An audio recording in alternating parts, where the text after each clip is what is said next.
नमस्कार, मैं मुंबई से मंजू मंगल प्रभात लोढ़ा।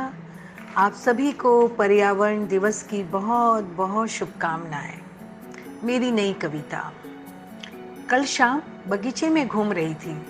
बहुत ही सुंदर वातावरण था। चारों तरफ हरियाली बिखरी हुई थी।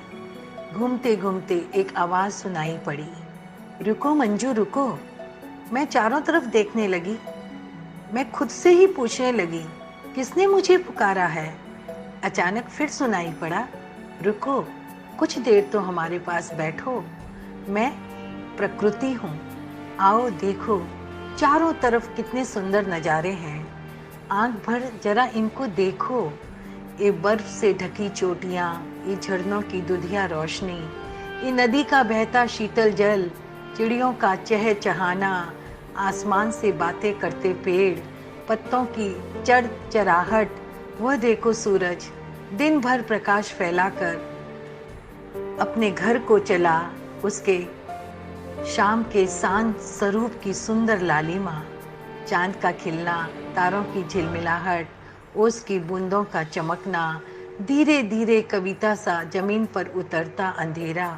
आओ बैठो, कुछ देर हमसे बातें करो। जिंदगी भाग रही है, इस अनमोल अद्भुत नज़ारों की भव्य सुंदरता को देखो। प्रकृति के इस शुद्ध स्वरूप संग एकाकार एक रूप हो जाओ। सारे तनावों को छोड़कर इनके संग एकात्मता बांध लो।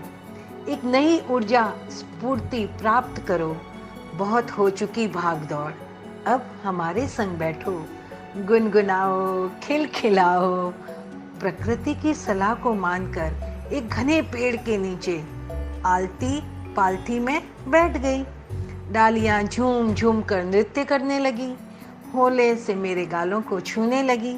यूं लगा माँ सिर सहला रही है, अपनी गोद में बिठाकर झूला झुला रही है।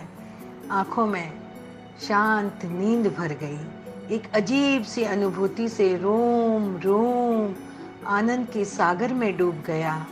मन पल पल का रसावादन करने लगा।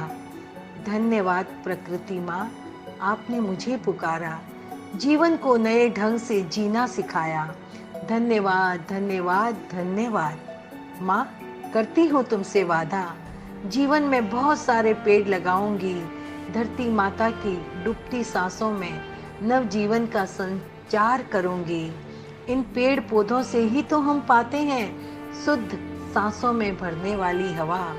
प्रकृति के साथ अब कोई छेड़छाड़ ना करें, अब ना पेड़ कटें ना वन उजड़ें। अनुरोध करती हूँ सबसे, जीवन में कम से कम 5 पेड़ जरूर लगाएं। आने वाली पीढ़ियों को हरी भरी वसुंधरा का उपहार देकर जाएं, उपहार देकर जाएं। नमस्कार।